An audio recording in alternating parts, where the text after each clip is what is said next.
Listen up. We are back with another episode of the Construction Mentor Podcast. My name is Ike. You can catch me on all major platforms. I'm on all major platforms now because I'm trying to spread the word. And what is the word? The word is that the construction industry is the place to be. No better opportunity for a merit-based effort with a guaranteed return. Another way to say that would be a linear return for all of your effort. And if you have the right mentorship and you know what doors are there and you know how to take advantage of those doors, it really should be an exponential return. So that's what we try to do in this podcast. We try to promote the industry as a great opportunity for a life of affluence. And if you're already in the industry, we want to share people's stories and share some mentorship for you to take your career to the next level. So we're going to continue with the interview format. I just have the most interesting people continuing to come my way. Last week, we had somebody that power lifts and has a career in civil construction out in Utah. And today, we have a totally unique individual, somebody that I've never had on the podcast before, a contractor, yes, but he also likes to punch people in the face. And what do I mean by that? I mean, he's a bare knuckle boxer, and he does so on a pretty high level, which we're going to get into. So with that, I welcome Patrick Brady. Patrick, how are you? Ike, how are you, man? Thanks for having me on, and pleasure it is to be on a platform where we can promote the construction world and all of the benefits and everything that comes from being a blue collar individual. And listen, if you can't see, if you're on the audio, we got Patrick on the screen. We've got framed belts and all kinds of fight cards and things behind him. And I want to get into it because I can almost guarantee you that there's a parallel there to discipline, hard work, and what led him to do that, which is also the key to success, not only in any industry, but specifically the construction industry. So, Kevin, Patrick, I'm sorry, Patrick. I know a Kevin Brady. That's why nice. My mind just went there. But tell me about your day job, how you actually put food on the table. Typically, I'm sure fighting puts a little food on the table, but what's the bread and butter? Where's that coming from? Small amount of food. Crumbs. Fighting is those crumbs. So during the day, right, I own a small renovations company called Renovations by Brady. We're located just outside of Philadelphia, right? We call it the tri-state area, Delaware, Pennsylvania, South Jersey. We do large to small renovations, kitchens, bathrooms, basements, additions.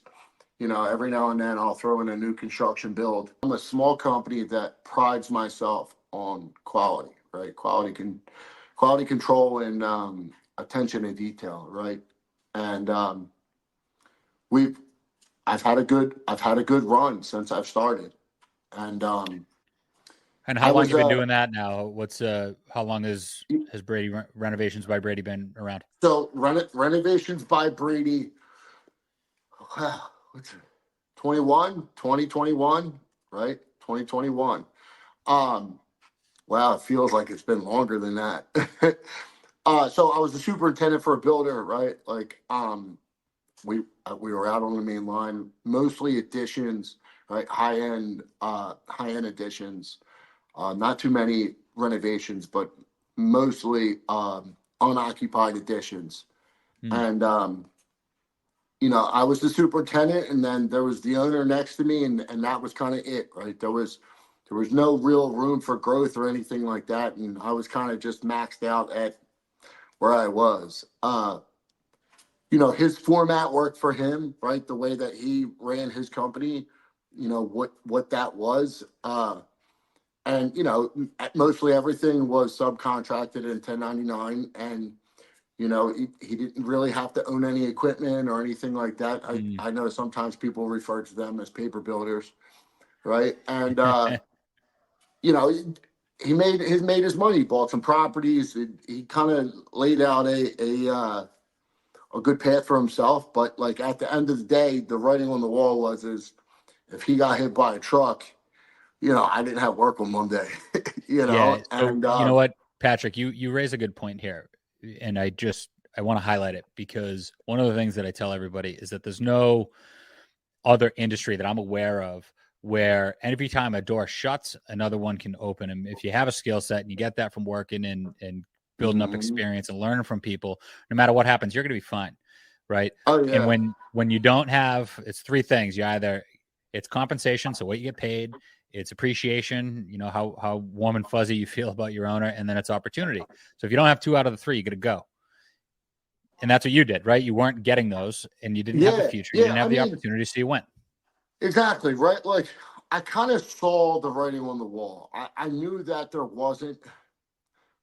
I knew that 10, 20 years could go by and I would be in the same place, right? Like, there was a couple situations where I asked them for more money and like, I got like after the next job type of deal. Like, I'd accounted for what you get paid in this job for this job. And then like, when the next job came along, it was like, I kind of had to say something again. And like, and there weren't too many times when I asked for more money. But look, he was a good person. He wasn't like a bad person, right? Like he never really like did anything harmful to me. Like he just it was what it was. He knew that like he wasn't going to put too much out into me because of his format, right? Like the more he gave me, the less he got for himself. However he did that, right? But it's so I got sober in 2016. I was working for him at the time, and I kind of MIA'd, right? Like I disappeared and checked into rehab. Just didn't show up for work one day, and he didn't know where I was, and I went to rehab, right, which ended up being one of the best decisions I'd ever made in my life, and that's a whole nother subject that we could go on. But to stay on this topic. He, when I got out, he was there and he took care of me and gave me a job back. And I saw it as a sense of loyalty. So I returned the loyalty for multiple years after that. And it got to the point where I don't think, just being totally honest, I don't think I would have ever left him to start on my own. Right? Because that fear, right? Like you're getting a paycheck every day or every week. And like, you're scared that like, maybe you couldn't do what that person was doing. Right. So, I was scared. I would never leave him, to start my own thing. So I actually got a job with Amtrak, right? Like, a Rowman, right? So Amtrak gives me a job, and they have like a 90-day probation period, which they say like after that 90 days, it takes an act of Congress to fire you or something. I don't know what it was about me, man, but like they didn't like me. I don't know if it was like the structure of like how everything is super unionized. Not that there's anything wrong with that, but like the hierarchy and how all of that works. And I think what they sold me was one thing, and then when I got there, it ended up being another. Like as far as like traveling, I thought I was going to be home more. Long story short, they fired me. Just an argument and just whatever. I was butting heads with people, and it was like I was like one of the few people who had ever been fired within the 90-day range at Amtrak. Like, they were like, dude, even people that like I met during the course of the time that I was there, like the 60 or 70 days I was there, they're like, dude, like we've never heard of anyone ever getting fired. Like, so did you leave to go to Amtrak, and then I left the superintendent to go to Amtrak, thinking that like Amtrak was going to be a safer bet for me, right? Like I mentioned, the fear was like that if my boss got hit by a truck, I wouldn't have a job, right? And I was, I took the Amtrak job as like a sure bet. Like they call them the golden handcuffs, right? Like it's the right. Like you're no matter what, you got work, right? Well, you hit on a few things there, right? And I think that a lot of people, when I look at my comment section, I got tens of thousands of comments, and a lot of those have to do with job security and construction. And I don't think that people understand that it's not that perception that you had. And look, you've now gone a different direction, and you're putting food on your own table with your own business, which is great. And I think there's a lot of people, especially in your situation, like where I grew up, you feel like you owe somebody something, and maybe you do for a little bit, right? But it's not forever. Eventually, you got to break off and do your own thing. You got to do what's right for you and your family. And just before this, Patrick was telling me about a fight that he had in his own bathtub, not with himself, but with his two kids. My two kids right? So trying to kill each other. Yeah, Who wanted to sit by the tub spout? Yeah, so you got to do the best thing for your family, and there's nothing wrong with that, right? Like, and I can tell you two things that came to my mind when you were describing that story at first is a lot of people run into situations where you kick the can down the road. I'll get you in the next one. I'll get you in the next one. And people don't just do that to employees. They do that to subcontractors as well. I guarantee you that guy's doing it to his subcontractors. And eventually they'll just say, you know what? There's never going to be a next one because I'm done. I'm not working with you anymore. It's a one-way street. So when you think about your own business, and I'm sure Patrick's, in his own business already has this in mind because he feels like he's been burned, you don't want to do that to anybody. So you want to be conscious. You want to be conscious of that. You don't want to be that guy because people get a reputation that travels pretty quick. So, you already mentioned the rehab. And what I'm curious to know is, so that was in 2016. February that you went in 2016, correct. So that means you've been sober 8 years. Yep. Yeah. Wow. 8 years. Wow. So congratulations to you. Yeah, thank and you, so you own a contracting business now, and we'll get into the niche of what that is. And you were a superintendent, and there's a path to get in there, and there was a path to rehab too, right? So where'd you grow up, and what was life like? Like, was it always construction? Was it always bare knuckle boxing in high school? Yeah. Like, what was a young Patrick life like? Yeah, so I grew up in Collingwood, which is a small town outside of Philadelphia, right? Just south of the airport. Mixed town, blue collar town, pretty rough, right? I didn't know my real dad growing up, right? Like, I hadn't met my real father till I was 18. So I was actually raised by my stepdad, who worked environmental services at the hospital at night. And he had a small landscaping company during the day. So he cut grass all day long. And then he would go in to work at night and, clean the hallways and empty trash cans and do whatever needed to be done in the hospital at night. And I think I got my work ethic and my vision of what it looked like to work from him, right? From my stepdad. Like, as early as 10 years old, we would come home from school, and out back of our house, he'd have the lawnmower, an Echo weed whacker, an Echo blower, right? All on top of this push mower. And my brother and I, who's 2 years younger than me, we would have to go and cut a couple lawns. Like, at the end of every day, it wasn't much, 2 or 3 lawns that were in the neighborhood that were a part of his route. But if he had to go to work, right, we would come home from school and he'd have 2 or 3 addresses written down.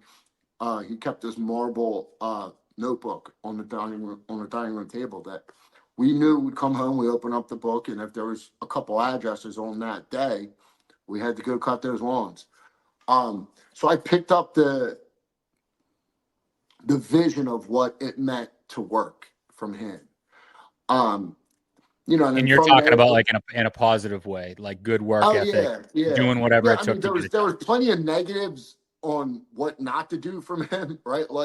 He was my stepdad. He was super abusive to my brother and I. I wasn't called by my name. I was called boy, right? My brother and I were both referred to as boy. And we didn't know who he was talking to when he would say boy. He'd say, "Hey boy, get down here." Yeah. And we didn't know who was boy. And that's actually a funny story. My nickname, my fight name is Patrick the Brick Brady. And the story of my name, the Brick, comes from my stepdad actually hitting me in the back of the head with a brick when I was a kid. So he was spreading mulch, or I was spreading mulch, and typically he was the one spreading mulch. And what had happened was he was wheelbarrowing the mulch to me and dumping it in the bed, and I was spreading it, which was opposite of what we typically did. And he had said to me, what's going, switch, get back on the wheelbarrow. And I gave him one of these, I'm good. I got this. And I woke up in the truck with a face full of mulch, and there was a brick on the hump of his. It was an old F-150, right? You had the transmission box in the middle, and I could the duct tape on the seat, like I could feel the duct tape and that yellow foam, and that brick. He said, "Look, this brick, I hit your head with this brick, and this brick will be here." And anytime my brother Lewis and I acted up, or anytime we got out of line, he would. I got that brick. I'll go get that brick right now. Well, let me go get. And we were fucking scared of that brick. And the idea is Patrick the Brick Brady is that like it's like a little bit of a fear thing. I got big stupid hands. And so yeah, you definitely got some paws, that's for sure. Yeah. And you're definitely built like a fucking brick house. I could tell you that. Mhm. By the way, he's got a fight coming on at the Wells Fargo Center on January 25th, which we're going to talk about, and that's what he's talking Yes, about sir. right now. And we're going to share that in the post, and we're going to promote the hell out of that because I know I'm watching. So you didn't have your Yeah, so I didn't have my real father. dad. I didn't know. I met him later at 18, but my stepdad was abusive. My mom, she did her best, but she liked to have fun too. She was in the 80s mom, you know what I mean? So it was like there was little craziness going on there, and Yeah, sure. eventually they ended up going in their own separate ways. And Do you still talk to your stepfather today? no, he actually died, right? Like, so he passed away of a drug overdose, and he kind of just like after him and my mom separated, and look, you reap what you sow, right? Like he treated us like shit, he treated people around him like shit, and he was by himself in the end. So let me ask you, Patrick. So Yeah. with the abusive relationship that you had, because I think Mhm. there's two sides. There's the older people that say, man, these kids today, like my dad would have slapped me Mhm. upside the head and my ears would have bled, Mhm. and they have no idea. And then, Yeah. younger people today, they got like the gentle parenting, and there's huge negatives there too. So Yeah. was there positives and negatives, and would you change how you grew up in that situation with an abusive father figure? Yeah, no, I wouldn't change anything, right? Like a part of my sobriety today is being grateful for what you had, right? And being conscious of the now, and not worried about what you don't have, or fear of not getting, or anything like that, or fear of losing out. And I'm totally grateful for everything that I have. So if for me to go back and change anything could potentially change who I am today, meaning like I'm not okay with who I am today, right? So like based on who I am now, I'm totally okay with everything that had happened in my past. Um, like we had talked about, I learned my work ethic from him, right? Like the man taught me how to work, right? Like he taught me how to work. He also taught me how to not be a dad. Right? Like I Yeah, learned how to not parent from him. Right? Like I yeah, sure. saw, like this is what you don't do. But like there's also like a line that you cross there. Like you had said, the new age parenting versus the old school parenting. And like I, I don't think I've ever hit my kids, right? Like maybe I kicked them in the ass once or twice, like my Mm, oldest, who trains, by the way, Muay Thai and Jiu Jitsu and MMA. nice. So like we can glove up and go. But like there was never any abusive act where it was like Sure. out of anger, I'm gonna beat you. It was like more like okay, I'm thinking I'm gonna kick you in the ass here to kind of let you know what's going on. And even then, I don't quite really remember doing that. Maybe that's it. I Right. told myself I was gonna. Um, So that I being think, said, there's a healthy fear from my kids with me, like just the thought of it, and then like we have a good relationship too. Like hmm, they don't want to disappoint me, right? Like they sure. see who I am, and especially my 13-year-old, we're very like we have very conscious conversations about like he's capable of understanding what it is that I'm saying. And Are they aware? Are they aware of how you grew up?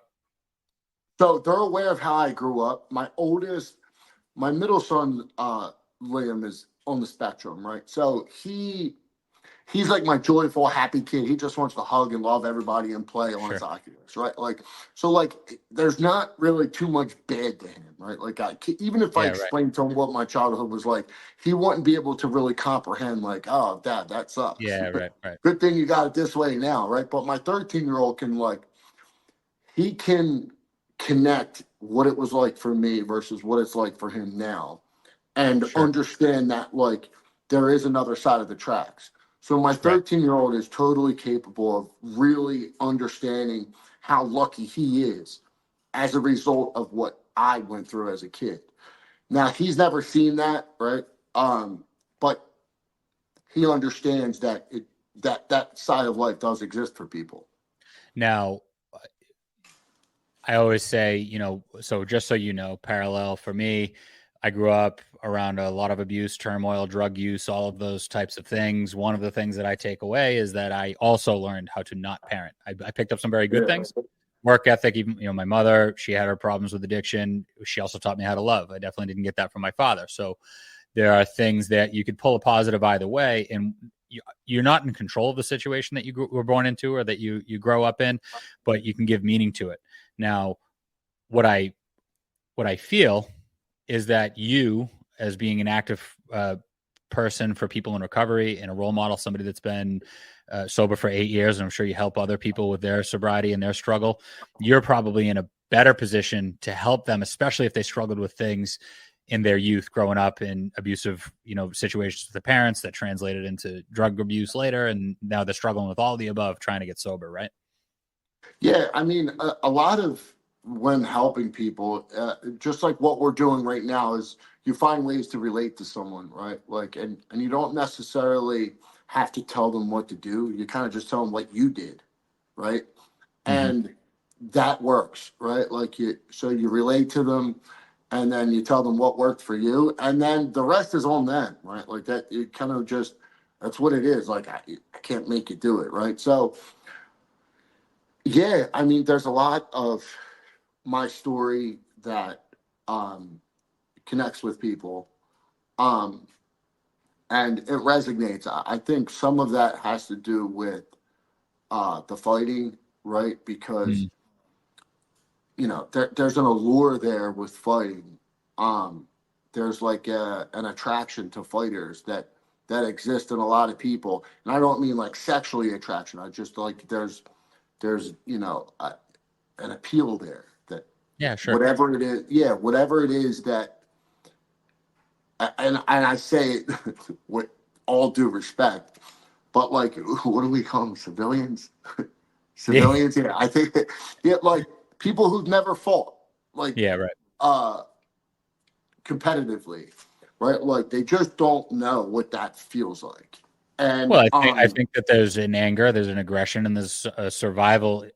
There's an element of survival that you're seeing play out in real time. Struggle and survival. yeah, A lot of people yeah, that are angry and align with that, right? Or they're looking to absorb something from it.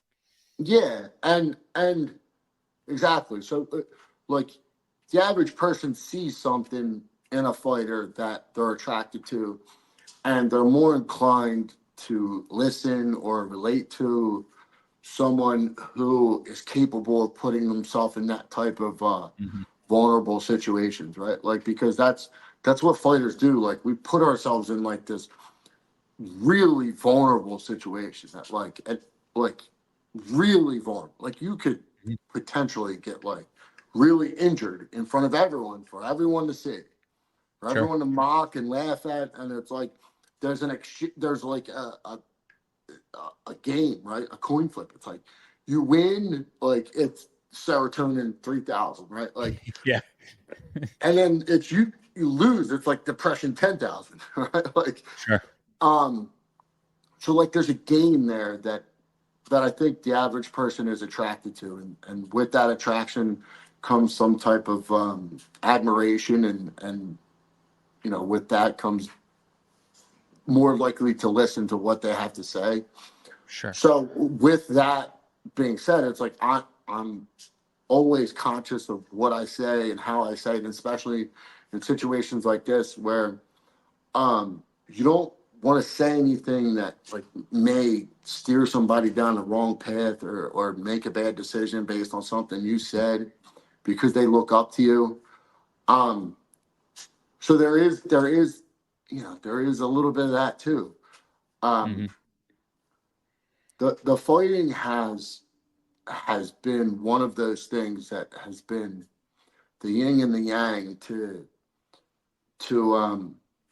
my existence. that my post sober, I call it my post enlightenment existence, right? Like since I got sober, like the lights got turned on. You know what I mean? I was Yeah, living sure. in the dark before, and then the lights were turned on, and the fighting has been like, it's been tough, man. I'll tell you what, it's looking back, it's like, do I think it would have been easier if I didn't try fighting? Uh, when I say it, I mean just like life, right? Like Yeah, sure. finding that serenity. Um, Probably, but like, would it have been the same? Could it, would it have been worse? Could it have been this? Could it have been that? And it's like, you don't want to go back and change anything, but fighting being as egotistical as it is very difficult because you have to feed that ego with fighting. You have to be selfish. You have to take time away from your family and give it to yourself.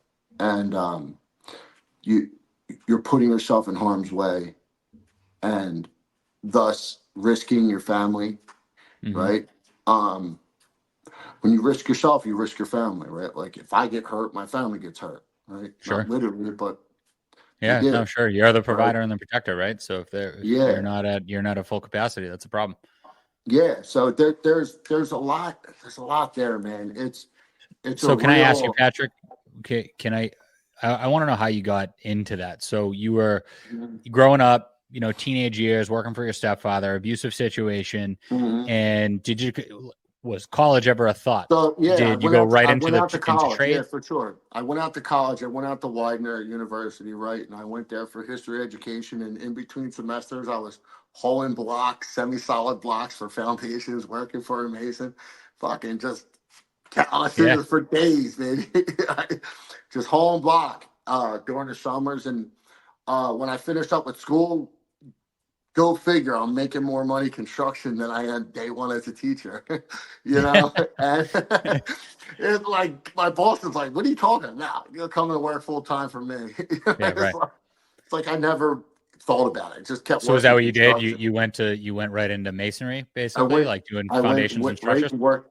Yeah, I went straight into working for Sam Sabatino at Sabatino Masonry, and from there, it was AJD Construction. From AJD Construction, it was Pro Action Restoration. Pro Action And Restoration. is this always journeyman, foreman? Were you Yeah. jumping to So become a super? Like early on, what was the reason for the jumping around? yeah. Well, drinking and drugs didn't help not jumping around, right? Mm-hmm. Um, but early on, when I worked for Sabatino Masonry, he taught me a really good lesson that always stuck with me.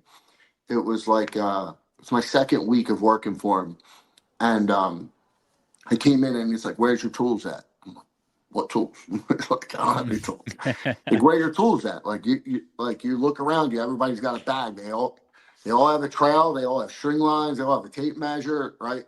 Pencil in their ear. Like everybody's got tools, and like it's your second week of work and you don't have any tools. What's going on? I'm like, he's like, you've had 2 weeks of pay now, right? 2 weeks of pay and no tools. It's like, it's not going to work here. I came back that next week with a bag of tools. I went to Harbor Freight and bought a bunch of junk and Mm-hmm. whatever. It was like $50, $60, a couple things. And he gave me a raise, right? And he said to me, if you're not willing to invest in yourself, how can you expect anyone else to invest in you? Right? Like, how can you expect me to give you more money if you're not even willing to give yourself, like, put money into yourself? Like, that doesn't make sense. And that's really always stuck with me. And I carry that mentality with me, with, right, like with my tools, right, my trucks, my gear, like the Can I way, ask, Patrick? So what was the pay like when you got out? when I got Like out, yeah, when you got into after I college, what was that initial pay I like? think And I was what? making like $18 an hour cash. right? Sure. Something like that. And which at that time was more than Yeah. starting So teaching salary. Right? under the Like table, under the under the table table, right? cash. And what year is Yep. this? 2008, 2008, Okay. 2008. Yeah, 2008. Same Yeah. time Hey, she was. hey, no, Yeah. no taxes, 36 grand cash. That's good. Yeah. And you know what? Yeah. It's funny you say that because I have a young influencer that I talk to just kind of as like a mentorship role. And he's Hmm. starting to roll. He's getting a couple thousand followers. He just graduated with an HVAC thing. He's doing HVAC tech stuff. And he Hmm. posted kind of bragging about like, should I buy this truck or this truck? And it was like, Hmm. I make probably 4 or 5 times what he makes, and I wouldn't buy these trucks, put it that Yeah. way. Like it's like that expensive. And I Like was a like, dude, TRX or a Raptor. yes, yes. And I was like, dude, You don't buy some say. tools. Like first of all, you're going to give the wrong impression to customers, and second of all, like Hmm. spend money on things that enable you to make more money. Invest in yourself, just as you Hmm. just said, to get an Hmm. ROI, right? And look Yeah, at that. And I man. think it's amazing that you had a boss that actually did that to you. Not only did he stick that in you, but he then turned around and immediately gave you a raise, right? Correct. Yeah. Like to make it stick that you, yeah, there is an immediate return for this. Yeah. Now, and that also enables you, again, the freedom to go to other contractors. But you said something interesting, and you made me think of my uncle when you said it. My uncle was a heroin addict for 20 years, and he always kind of bragged about the fact that he never had to steal from anybody because he worked hard for his drugs. He just Hmm. blew all of his money on drinking and drugs and partying. So Yeah. where did that struggle come in? Was it something that just snowballed out of high school and college into the trades, or is it something that you picked up in the trades? Yeah, no, it was in college. I picked it up in college. High school, I was so poor that like drugs wasn't like an option, right? Like we didn't have any money. Yeah, right.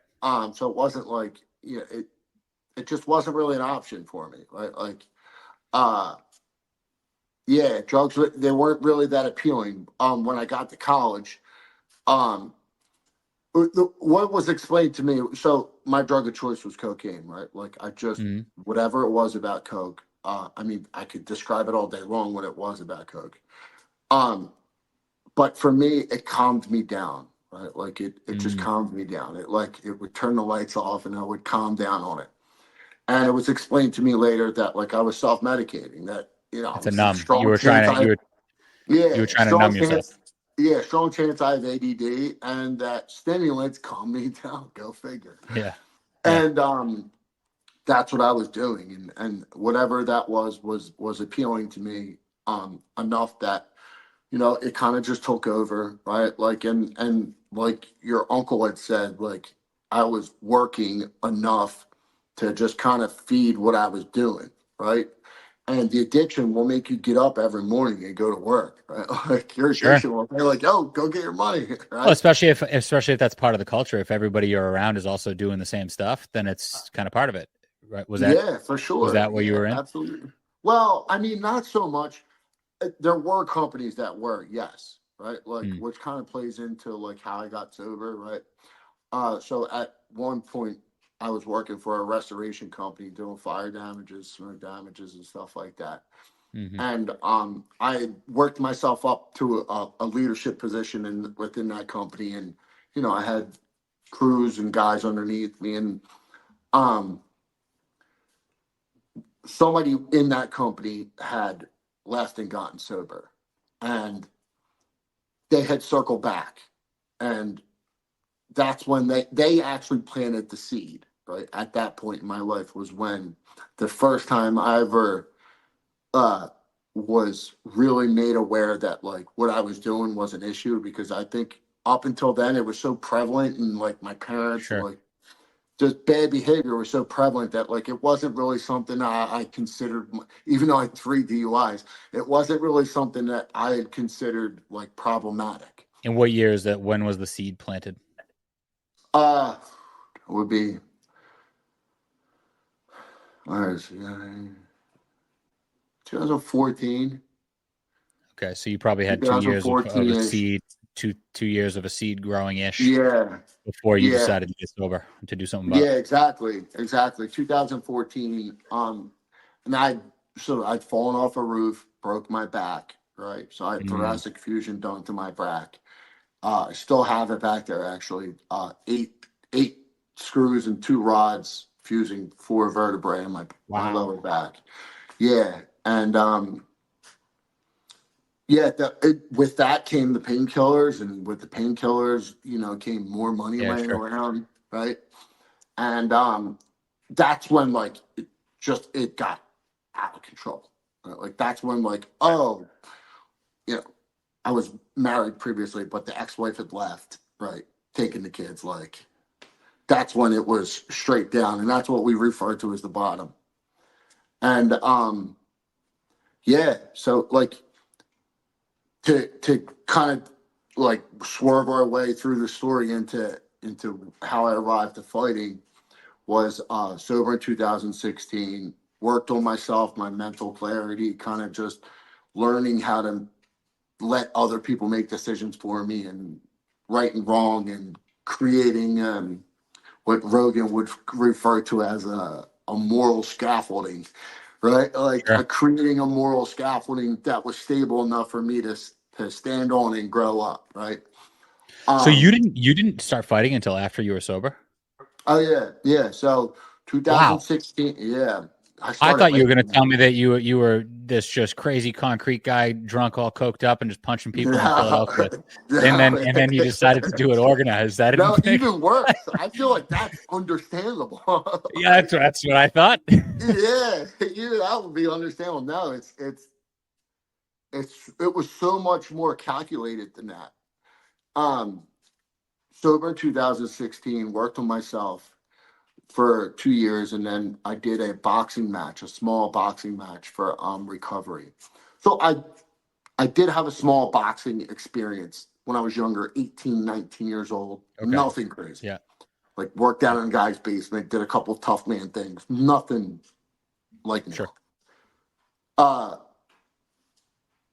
Fast forward 2018, I did a boxing match for recovery. At that point, I'm in shape, feel good. And I win the boxing match, and there's somebody there who does MMA, mixed martial arts, and he had told me that MMA fighters were tougher than boxers. So of course, I wanted to figure out what that world looked like, and I reached out to a promoter, the promoter that he had fought for, and I told him I wanted to do an MMA fight, and he says, "What jujitsu experience do you have?" And I'm like, "What's jujitsu?" Like, I have no. Yeah. All I know how to throw hands. But like literally, I didn't even know what jujitsu was. I'm thinking it's like karate. Right. And he's like, "Oh, dude, you gotta know like some ground game, this, that." And he said, "Come back to me when you know a little jujitsu." And he calls me like a week later. He's like, you know what? I'm putting on a show this was in August. I'm putting on a show in October. If you can get a jujitsu coach to sign your affidavit to fight, I'll put you on the card. I made my amateur debut 8 weeks later at 34 years old. Um, first loss, first and only loss ever up until my last knee injury. But uh, and then from then I was hooked. It was just like, So this is crazy because okay, so yeah, you're 34, you get sober at 32, you're now 34, you start fighting mhm, at 34 years old, organized fighting, yeah, you pick up jujitsu, fight eight weeks later, you take a loss. All the while you get this career going on, and hmm, you don't just show up in fighting shape, right? Like people train. no, So it's a lot of so work. what It's so a lot of what work. was going on?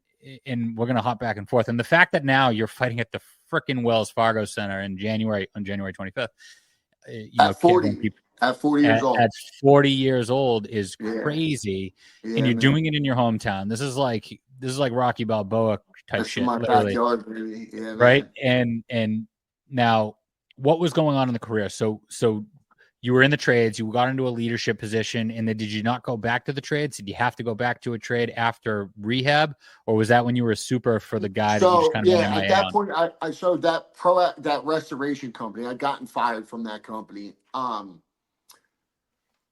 Where did I go from there?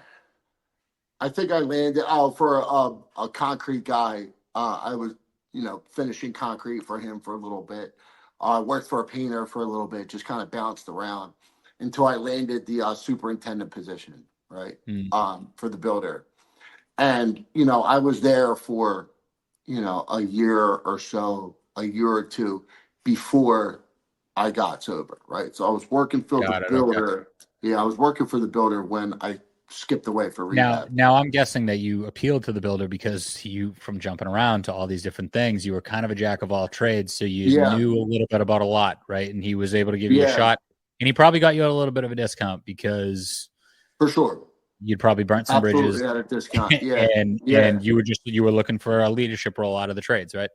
correct. Yeah. And yeah, for sure. You hit the nail on the head, right? And I had kids, right? And I think he obviously that appealed to him, thinking Yeah. that like I was gonna be consistent, that I wasn't gonna, disappear, although I did disappear on him, right? Well, I think but Yeah. there's a phrase that somebody said to me from somebody that runs education programs at correctional facilities, jails, prisons, and tries to get people into the trades. And I think that this is a second chance industry and a third chance industry, right? So that Mm. guy, you know, there are plenty of people out there willing to give people a shot, and there's a lot of people out there that will give them a shot because of maybe they see themselves. Maybe you one day will see yourself in somebody. Maybe he saw himself in you. Maybe he saw that you have to provide. And then, when you got out of rehab, call it a second chance, call it a third chance. It was another chance, and he gave it to you. Yeah. Yeah, for sure. For sure. Yeah. And I was always appreciative of that from him. Um, that being said, like the foundation, what I had learned in rehab and the foundation of AA, was preparing me for something much bigger than, a superintendent position, right? Mm, And whether I got that job when I got out of rehab or not, the path that I had started uh, was going to be continued regardless, right? Like when mhm. I went into rehab, I kind of had thought that job was going away, right? Like I I was leaving, right? Like I was MIA.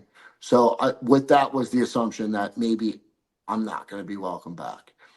Um, but it didn't matter because that's what needed to be done at that time, right? And Well, I think that's really important to just point out because I think a lot of people struggle and they don't know when to pull the plug because they're so yeah. afraid of not being able to Mhm. provide for themselves. But Mhm. what I tell me if I'm on here, you had identified a bigger purpose that you had to serve, and the best way to serve that purpose was to, if it meant losing your job, you were going to lose your job because you had to go to Yeah. rehab to get better so you could be better for the people that rely Mhm. on you.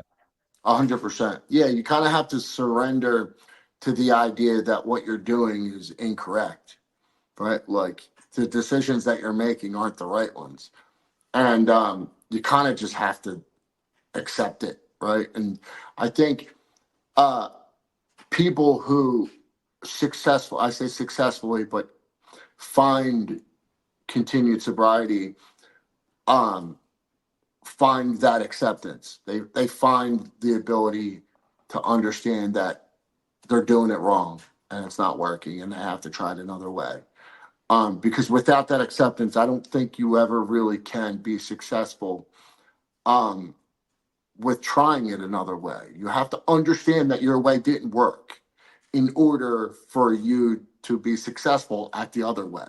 Because like anything, you try the old technique, it doesn't work. It's like you're trying to work in this old technique to this new plastering method and it doesn't work. Stop doing it that way, right? Whatever it is, right? And it seems to be applied with habits, right? Like the things that you do, you have these old habits that you want to continue to try to throw in there and they don't work. And until you really accept that those habits have to die, you'll never be able to create new ones. And yeah, it took a little bit of time for me to really understand what I just said. And it wasn't like that it just happened easily. Somebody else had to tell me what I just said, and I had to be willing to listen. Um, but yeah, the ideology and the values that I've learned from how I got sober and going through that process, how they've carried over into the way that I conduct my affairs now, as far as my business is, like they run so well together, right? Like that, just making sure that you're doing the next right thing, and that like you're thinking about the right thing, not the fast thing or the cheap thing or the easy thing, Sure. the right thing. That type of attitude, when you apply it to your daily experiences, gets you in a good direction. Same thing with work and in business. If you take that same attitude and those principles and you apply them to your business, it gets you going in a good direction for your business. And the ability to make the connection between everything and just kind of bringing it all together and create and making a bigger picture is is something I'm really fortunate that I've been able to do, because some people don't tie the things together. They think that they can be a scumbag in business and a good person in life. No. And it's like they don't work. You got to bring them together.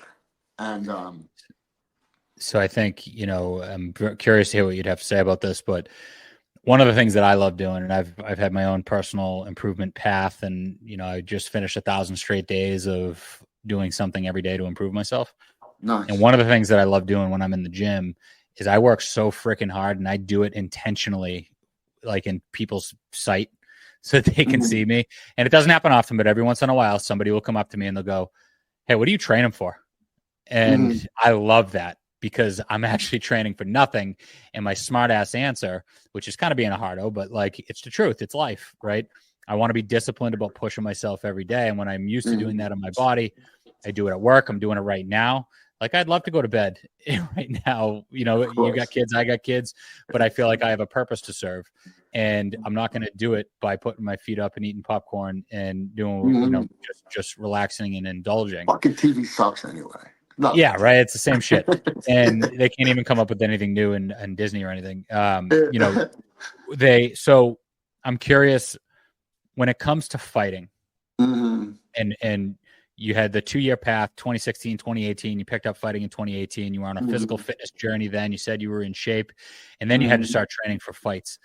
Did that keep you on the straight and narrow because you had that focus and you weren't focusing on the bad habits that you had in the past? That's the yin. That's the yin and the yang. That you don't know. Like, I don't know. I can't change any of it, because then I don't end up where I'm at. Right. But it was important for me to always be conscious of what my intentions were and why it is that I'm doing what I'm doing. Right. Unfortunately, a lot of times it came back to ego, and that's not a good thing with sobriety, right? Like, it's important to deflate the ego, not inflate the ego. And it's just not the case with fighting, right? Like, just like you just said yourself, like when somebody asks you what you're training for, right? Like, it feels good because you're getting recognized for what you're doing. Now take that and multiply it by 1,000. Right, that's what I deal with when I'm in public with my kids and someone asks me for a picture. Right, like, oh yeah, fucking, they've got to love that. They gotta love that. It's like it feels good. Like, I don't know what to tell you, man. It feels good, and it feels good to see your kids look at you with like admiration, and it feels good to hear people tell you that they're excited for your fight, that they look up to you. Can I have your autograph? And that shit feels good, man. And it's like, you have to be conscious of, like, what are you giving up in exchange for that feeling? Right? Because there's nothing wrong with getting that and going for that and experiencing that. But what are you giving up in exchange for it? And that's where, like, the sobriety and maybe I miss a meeting, or maybe I'm not helping others as much as I should, or maybe I go 2 weeks without going to a meeting, and all of a sudden, I call my wife a bitch or something. I mean, it's like, whoa, what was that? Where'd that come from? And it's like, well, you're not dialed in on what's right and wrong. And that happens, and you have to kind of check yourself and step back. And that's why it's like with the fighting, sometimes it's like it pulls you and it pulls you, and it wants to So suck can you I in. I want to highlight something here, because it's something I struggle with, and I think it's what you're talking about. I can really easily, and I've had friends that have battled addiction and they just trade in Mhm. one addiction for the other, whether it's Yeah. money or whatever it may be, gambling, whatever. Mhm. And it's really easy for me to go all in and go hard. Like I genuinely think that like if I decided right now to go run 100 miles, I could do it because I got Yeah. that switch. Where the switch that I struggle with is to leave energy for my wife. Right. Mhm. Like you just said, you might get so focused on the next fight, so focused on business Mhm. that you lose perspective and you start worshiping those things instead of serving your purpose, which is to be the head of the house, right? And be there for the Yeah. family. Yeah, and then you rationalize it, right? Like you justify what you're Yeah. doing, and you're Yeah. like, oh well, this is for this, and don't forget where that trip to Disney came from, right? Like and like Mm-hmm. you rationalize it, you justify it, but the key is for you to understand, right? Like for you to like really uh self-analyze and find out what this is what I found to be the key was what are your intentions? Like what are your and only you know your intentions. Like you could tell Mm-hmm. anybody who want what your intentions are, but Yep. only you know your real intentions. And what are you trying to accomplish with what you're doing? Like what's your purpose here? What are you serving? Um, and if you find it being more about yourself and feeding that ego, if it becomes more about that than anything else, right? Like if the scale Mm-hmm. tips that way, it's typically not good, right? It starts to go down a bad path. And that's like my struggle, right? Like that's my yin and my yang Sure. and my that balance, right? Like I call it the pie in the sky, right? Like I only have one apple pie and I have to give it out every day. Everyone gets a piece. Kids gets a piece, Yeah. wife gets a piece, work, employees, everybody gets some pie. And it's like at the end of the day, I have no pie left, and that's okay. I've accepted it. It's all gone. But like how much is going where? And like you have to play that game every day. And I if I give too much to fighting, I get myself in trouble. And because I know like the intention of what fighting is. And I can sell it to anyone else and say, I'm fighting to inspire people. And Mm-hmm. like I can sell it and put it in a basket and tell you that I'm trying to help others with my story. But the real truth is that it feels good for me and I like it.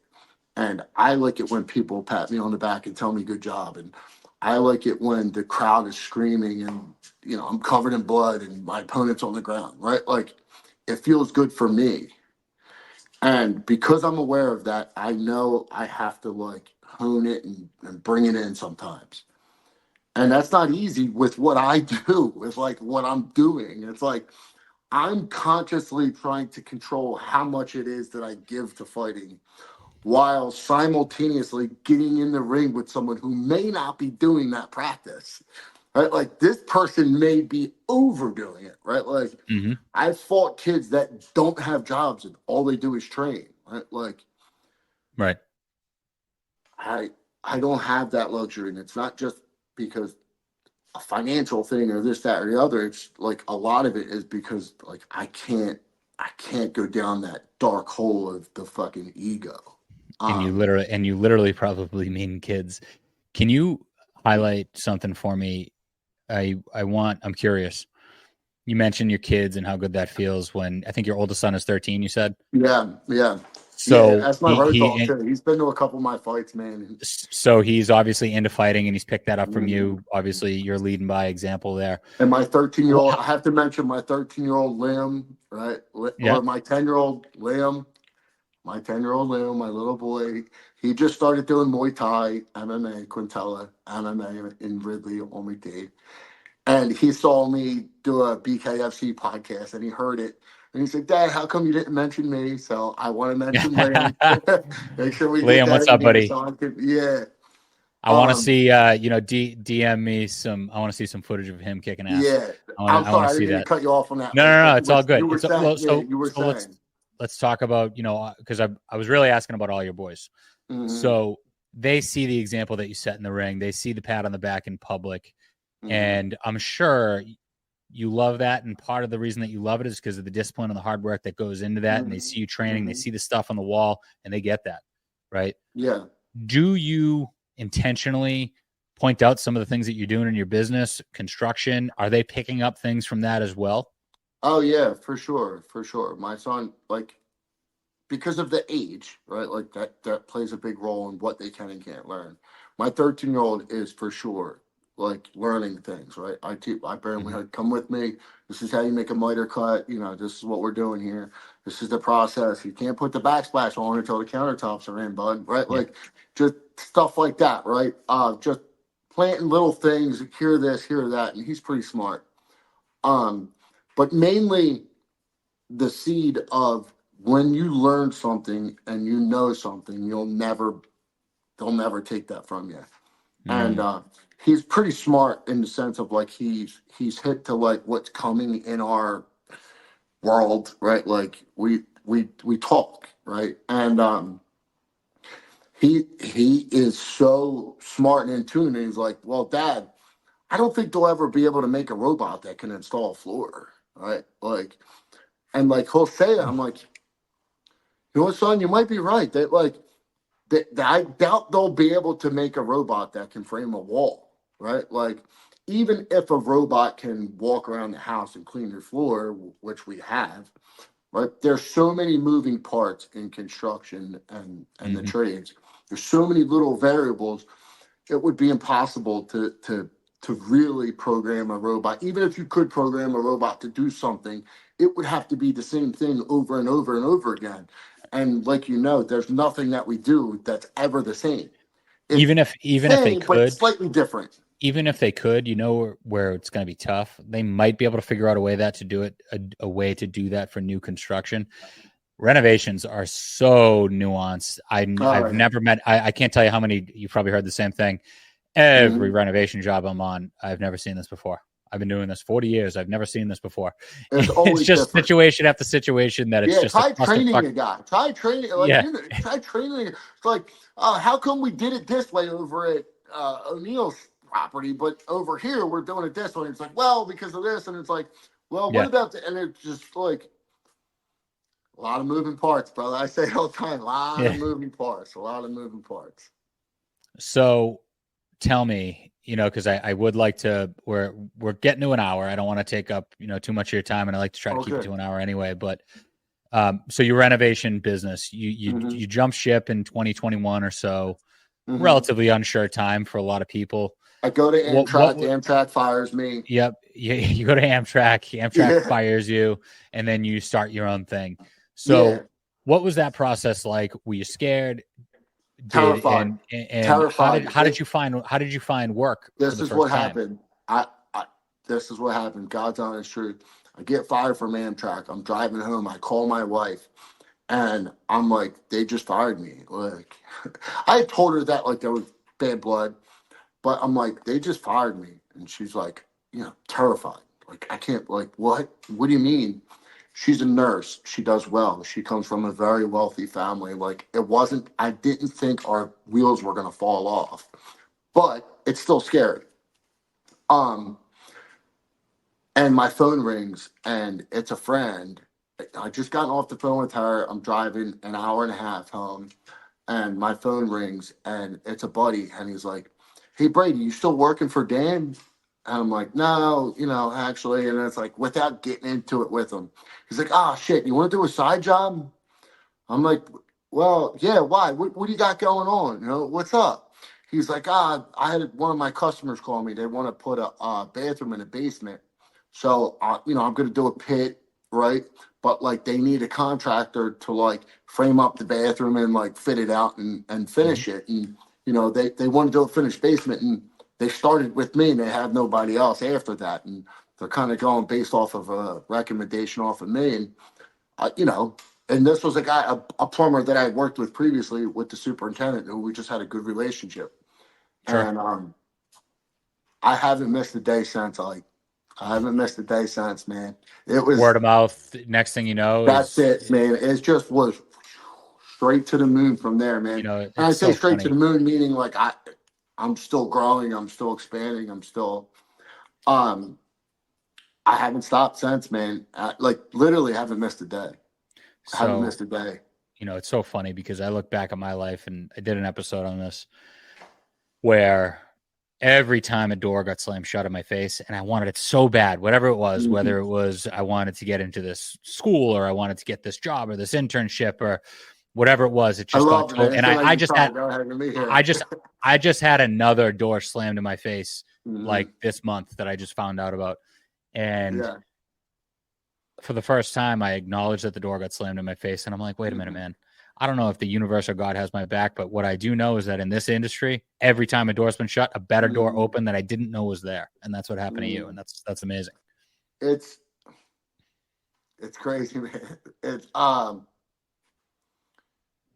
It's funny because when they were firing me, I was sitting at the table and I kind of saw it coming, and we were in the lobby of a not lobby, but like a foyer waiting of a hotel, and they called it the headquarters, and you know it was three guys in a shirt that never swung a hammer in their life, and they're like, you know, we're suspending your 90 days, and we're not going to move forward with your probation period, which meant like I was getting fired.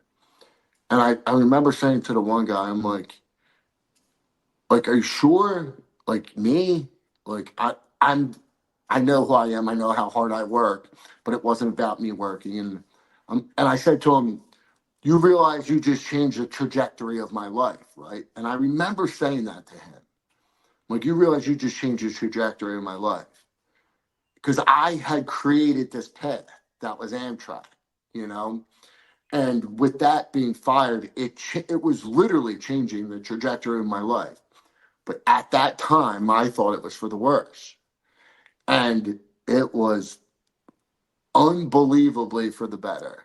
And, Best thing you never know, happened to you. best thing ever fucking happened to me, man. It's like I'm home every night. Like I have the freedom to, you know, to do things that I don't like saying it, right? Because it sounds kind of stupid. But like when I think about doing things, I really don't think about how much it costs. Right? Like I don't have like extravagant taste or anything. Sure. But like Same here. Yeah. yeah, but like if I say to my wife like, "Hey, like we just had a baby." I'm like, "Hey, when are we going away? Like didn't we book a trip to we booked a trip to Curacao, right?" Uh and like we paid for it and we had to reschedule it, and like I totally forgotten about it. Like I paid Yeah. thousands Yeah. of dollars for the trip and I forgot about it. Like and then like but like in my head I went, let's book a trip, right? Not Yeah. Right. forgetting that I already paid for one, but like not thinking like how much is that gonna cost. I just went, let's go. And like the luxury that comes with like that thinking of like, you know, I wanted to get my wife a nice birthday gift. Birthday push anniversary together. Yeah. There you go. I got That's a really efficiency. nice, yeah, I got a really nice tennis bracelet, right?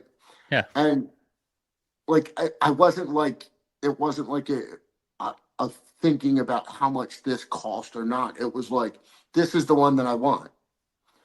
Um, and I don't know that that ever would have been the case with Amtrak. I can't say that it would or wouldn't, but the way that it was working Mm, out, I probably knew not. that that path was going to be different. It was going to be different. And I think that's where a lot of the turmoil came in with me butting heads with them because I saw it. I'm like, fuck, this isn't what I So thought it was. two things. I'm going to ask you the easy question first. If you don't mind, Yeah. you don't have to answer it. But renovations by Brady, what's revenue looked like from year 1, 2, 3, and 4? Um, it's hard Revenue, to say not profit. without So right without saying yeah, too much. Without saying yeah. too much, right? It was let's just use low clean numbers, right? Mm-hmm. $100 year one, $200 year two, $250 year three, right? Like, Okay, yeah. So you're growing by 100%, and then correct. 50%. And Yep. I broke through that threshold of like, your friends, like, oh, I heard you're doing kitchens, right? Like your friends, Yeah, right? Like yeah. the No, you're a people company that close people are to. calling now, right? Yeah. Now, like, I'm on tier 3, 4, and 5 of word of mouth, right? Like, it's, oh, you did Yeah. So you're Susie's, who did being, Kevin's, who did John's, who did Frank's, right? and Like, I'm, you're probably being a little more selective, and you're probably charging a premium because you can, yeah, right? You got the yeah. resume now, and you got the people coming to you. Yeah, I'm definitely a lot more selective as to, and it's hard. That's a difficult thing to do, like, because you don't want to tell people no, but like you do it in so many different ways where like they ask you a couple times and then it's like, if I didn't answer you like the first couple times, like, there's been situations where people are trying to save money and I understand that. And, hey, if I tear it out and I do this and I'm going to buy the kitchen over here and then I'll have the Mhm. cabinets here waiting for you. And then you could just come up and install them. Yeah, And, yeah. it's like, and then you're like, and they're like, yeah, can you send me a price for that? And you're like, yeah, get it right over. And then like, you Yeah, don't ever do that. Right. Like, no, I that's feel bad, but like I should be more transparent and just say, look, that's not how I operate. Um, yeah, that might be a change I want to make. It's just kind of trying to be more I think you transparent with should, to people. be honest with you. Yeah. I don't think that people Yeah. I'm just realize, kind of picking up and on that. I'm like, wow, you know what? when you say it I out should. loud, it's like, oh, that's probably Yeah, not no, supposed you're to, right. Yeah, yeah. right? No, you're right. And yeah, man, you're right. And And there's nothing wrong yeah, with that. I kind Listen, of no, want to text that to myself right now. well, But but listen. So Patrick, I have guys that do that all the time. I have guys that do that yeah. in commercial construction. I have guys that do that in residential construction. It's a very common Mhm. thing. It's just because you're busy and it's kind of path of least resistance, and there's just so Yeah. much noise going on that it's just the easy way to deflect it. But there is no issue. And if anything, it kind of creates a little bit of a following for you. Like, oh, I got this guy to do it. Like, he was willing to work for me. And you're only going to get the clients that way that want to pay for what they're going to get. They want to pay a Mhm. premium to get a premium delivery. And there's nothing wrong with that. Mhm. You know what I mean? I mean, I can Yeah. tell you And as a contractor and a guy I'm hiring a builder to build a house that my next house that I want to live in. And I just said, hey, is there anything else that we should be looking at pre-construction wise? We already did the engineer foundation and the civil and the test and all these things. And he's like, well, you could maybe like do the designer and maybe pre-order cabinets. And I was like, whoa. No. Not doing that, because I know that route. And I know, as somebody who builds, that mhm. I'm not gonna ham and egg it like you just described, because Yeah. it's not gonna be fun for anybody. It's gonna be a shit project. It's gonna cost more in the long run. It's just no good. It's just no good. Yeah. Yeah. No, I So get it. I get it. And it's hard, man, because I get pulled in a lot of different directions. And you want to kind of try to make sure that you have your best intentions and it, like, just saying it out loud, like, just kind of blowing people off, telling them what they want to hear is not always the best way. And transparency probably is better used in certain situations, but it is tough. And yeah, man, it's been really good. It's been really good, and I've been super fortunate and super blessed to be able to um to put out a good product and to know that I stand by what I do, and that the relationships that I build with my clients are good ones, right? And even my guys that work for me, like, I'm extremely vocal with them. Like, yo, what do we need? What do you guys need? What do you want? Like, where do you stand? Like, now, are they what subs or do you hire people directly? no, they work for me. There So we go. we're over time here. I got one more question for My man. Patrick. All good, man. So I got one more question for you. Shoot, let's hear it. You were at this point in your life. You thought the worst thing happened to you. You got fired from your job, and then you got pushed, call it by God, call it by the universe. I'd say it was God, into the best situation that could have happened for you. I'm also guessing that to have the confidence that you have to bare knuckle box in front of a lot of people, that confidence didn't just come out of nowhere. I'm guessing that as you were bouncing around from companies in your 20s, you might have been a little cocky, a little bit of a cowboy, and your ego may have something to do with why you bounced around. So were you ready to run a business in your 20s? Or do you think that it was also the best thing for you that you were held back or certain things stopped you from going on your own at 35, 36 years old? I love that question. So in AA, one of the things that we say is I had to drink every drink, right? Like I had to drink every drink. Like I had to take every bruise, man. I had to take every punch.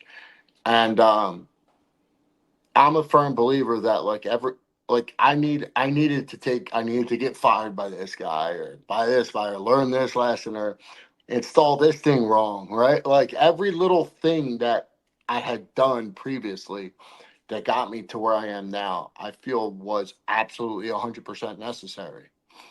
And no, I wouldn't have been able to do it at 20. Zero chance. Um, I can say that confidently, right? Like I just didn't have the moral scaffolding necessary. Mm-hmm. Yeah, I mean But at no. 20, do you think does the 20-year-old Patrick would have said yes? I definitely could do it. Oh yeah, I could do it better than these guys. Oh, you're right. I misunderstood the question. Yeah, no, 20-year-old me, you answered it. 20-year-old me would have taken out a $2 million loan, Yeah, bought equipment, yeah. like 20-year-old me. Yeah, let's do it. I'm fucking give me the shirts. I'll order hats up right now. Like yeah, of course I would have. Absolutely. Confidence was never something that I lacked. No, I always had the confidence for sure. I would have. Yeah, I mean, yeah, at that age for sure. Um, Later when I got sober, maybe not so much. Then I was a little more hesitant about making decisions Well, I think because I'd made so you many were bad humble and ones. you were humble Yeah, and you had a humbling experience where Patrick wasn't, the shit, and maybe you shouldn't be so confident exactly. because you fucked up pretty bad. But that's okay, because what matters isn't what you fucked up and done in the past. What matters are the actions you take today and where you're going, right? Yeah, With the right man. perspective in mind. So it wasn't a trick. You answered it right. It was just a 2-part question. You Fair looking enough. back as the wise old man now, yeah, you knew that you weren't ready, but also, if you were to go back to 2008 and ask young Patrick if he thought he was ready, he would have said yes. And I run into a lot of young Yeah, people that they want to run their own business. They want to start off right away, or they graduate from college and they want to go to the C-suite and they want to be a project executive. It's like, hold on, you got some bruises to get, right? You got yeah, to get some man. scars, first of all, Gotta take both some licks. on the job and personally. Like me 5 years ago, I thought that I was the smartest guy in the world. I thought I was ready to be top 20 under 40 in construction nationally, Mhm. apparently. And I just found out I'm not that today. And I was nominated Yeah, and I didn't get it. Right. But the reality is that my portfolio, my resume isn't undeniable yet. So I still got work to do, and I'm okay with that. I yeah, understand that, but I didn't understand that a few years ago. So, yeah. um, Let me ask you a question because I struggle with this. It's like, what do we define as success, right? Like, and I've heard that you've already achieved the things that you said you achieved that would make you happy, right? Like, I'm sure you've heard that quote mhm. before, right? Like, what is defined as success? Like, at what point, like, is it the award of top whatever under 40? Yeah.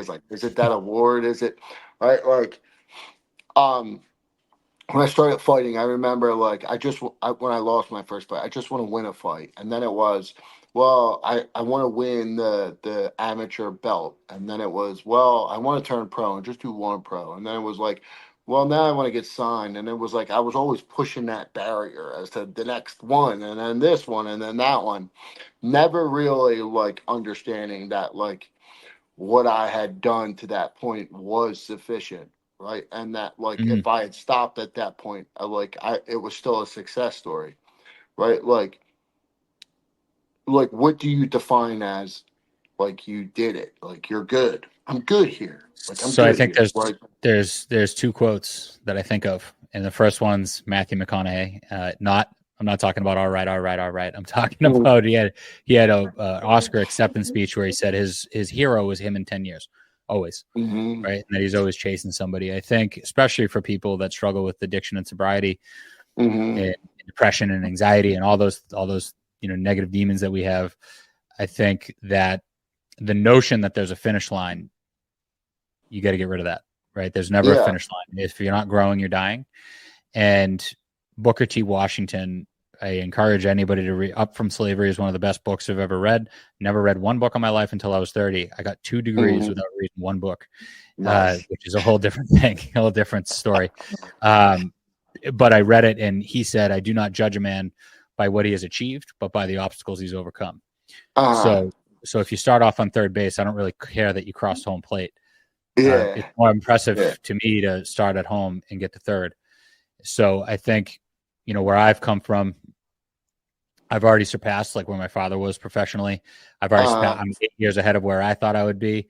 I think that if my time was up today, I think yeah, that I'd be sad because I know that there's so much more potential to be had. But yeah, I think that success is overcoming the biggest obstacles, that gap of where you started to where you end up. mm, Make that as big as you yeah, possibly can and always try to grow that gap and never be looking for a finish line. And that yeah, that legacy should be evident in the people that you pass it down to, whether that's your children, whether that's yeah, to other people. So I'm trying to do with this podcast and this platform, trying to bring mm-hmm. a positive message to people's lives, and hopefully they can do the same.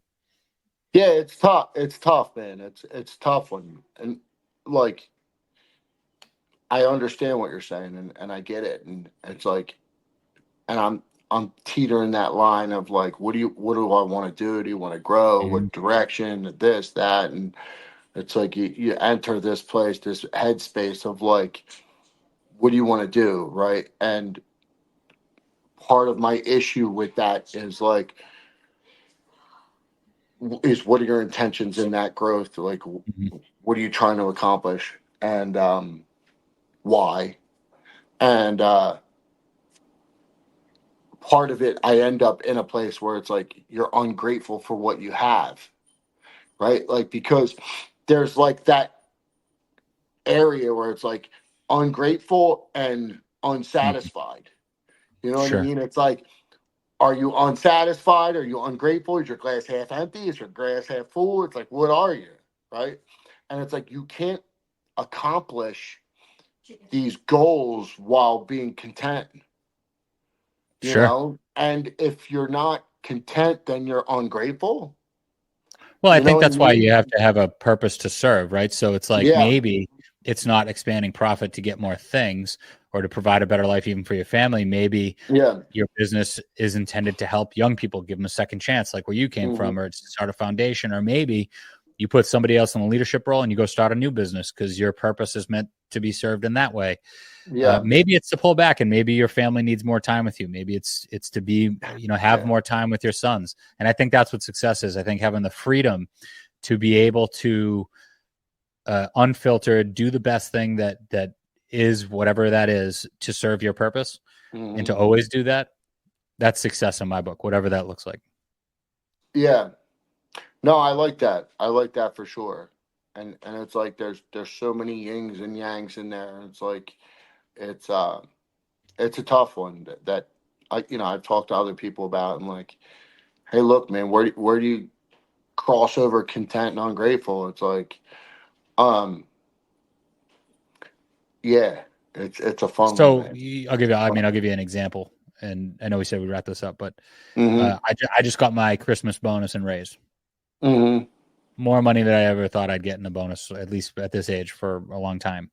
And Mm-hmm. I got, the money that I'm making is not something that I could have predicted, even as awesome as I thought I was in my 20s. Mm-hmm.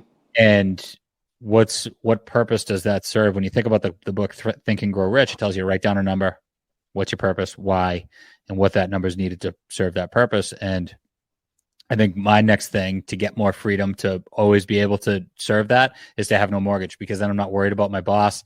There This he is is. by Liam. I'm sorry. This is by Liam. Liam, what's up, buddy? Liam. You said today you wanted to get on a podcast. There you go, bud. Liam, just so you know, buddy. I have the charger.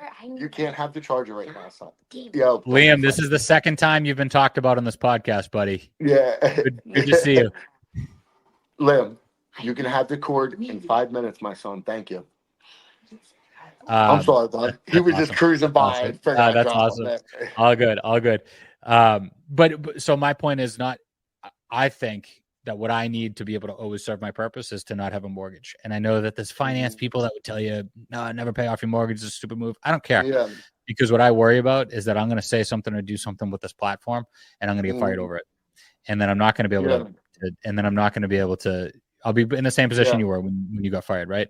Yeah. And if I don't really have a mortgage, dude, I can go dig holes and, pay property taxes. True. I got no problem doing that. Yeah. You know what I mean? Yeah. No, I hear you. I get it. It's just like, for me, it's like, man, even if like I've given my kids such a different life than I had, that like from what I had growing up to what I give my kids now, it's like, it's such a dramatic difference that, like, to me, it's like, I've already did it. I'm there. Well, then you're playing with house money. I mean, I think you're right. Exactly. And that's how I kind of feel, man. And that's how I kind of feel, like I'm playing with house money. Yeah. Like you're playing with house money now. Fucking yeah. So like I said, like, that's where my question comes in. It's like, where do you grow? Do you get bigger? Like you know what I mean? It's like, I own a couple properties, right? They kind of make a little bit of money there, right? And like, it's like, what are my intentions here? And it's like, what are my intentions? Well, listen, what am I trying to accomplish? You've already created that gap where you came from a shit situation. You've created such a good life for your family, and that can easily be maintained. Maybe it's time to blow that gap out of the fucking water and help people in sobriety looking for a second chance and looking for a different path. And that's what I've always felt best. I've always felt best being in service to others. Like, that's always been like, that's always felt like real versus like the ego pat on the back. But yeah, man, like, I've enjoyed this conversation, brother. I have, man. Yeah, dude, super good conversation. You know, if I can find a reason, again, I want to one last time. Of course. January 25th. Yes, sir. Patrick Brady, kicking ass. Where can people see it?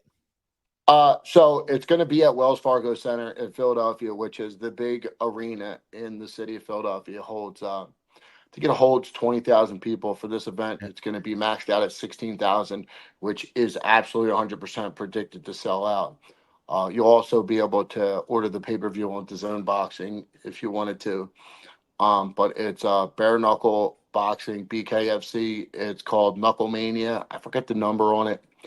But I'm fighting a very game opponent who's on a 5-fight winning streak, 5 straight finishes, and Zach Helmus, who's an absolute savage of a fighter, and I'm fighting him, and it's gonna be a good one. And he's about to get the fucking brick. That's it.